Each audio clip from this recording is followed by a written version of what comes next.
ہمارے ہاں لوگ اتفاق کو بے اتفاقی میں بدل لیتے ہیں اپنی سوچ کی وجہ سے۔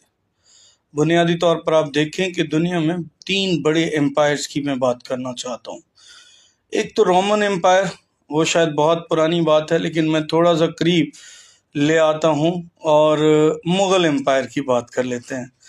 کوئی بھی دنیا میں بڑے بڑے امپائر جو ٹوٹے ہیں وہ بے اتفاقی سے ٹوٹے، اور بے اتفاقی کسی بھی معاشرے کو آگے نہیں بڑھنے دیتی۔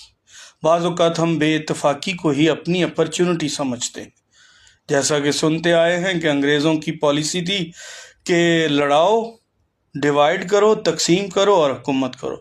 ہوگی ان کی یہ پالیسی، لیکن مجھے ایسا سمجھ نہیں آتا کہ آج کے دور میں ایسا ہوگا۔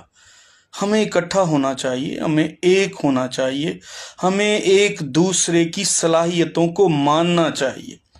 کسی کے کام پر تختی لگانے سے ہم کوئی بہت بڑے شخص نہیں بن جائیں گے۔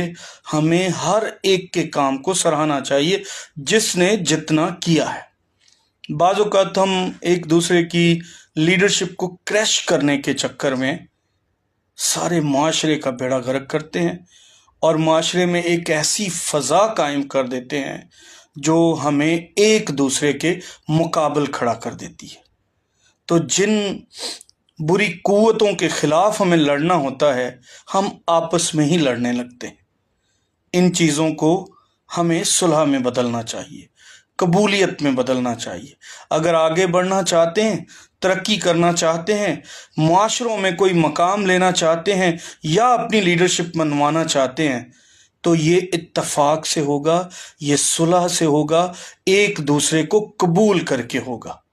اگر نہیں کریں گے تو ہزاروں سالوں کی تاریخ ہمیں پڑھنے کا تو موقع نہیں ملا، ہم خود ایک تاریخ بنا رہے ہیں، اور بعد میں لوگ ہمیں پڑھیں گے، ہماری باتیں کریں گے۔ اس لیے خداوند کا کلام بھی یہی کہتا ہے کہ ہم صلح کریں، ایک دوسرے کو معاف کریں، ایک دوسرے کو قبول کریں، ایک دوسرے کی صلاحیتوں کو قبول کریں، ایک دوسرے کے کام کو قبول کریں، تبھی ہم آگے بڑھ سکتے ہیں۔ انداز بیاں گرچہ میرا شوق نہیں ہے، شاید کہ اتر جائے تیرے دل میں میری بات۔ Thank you, God bless you.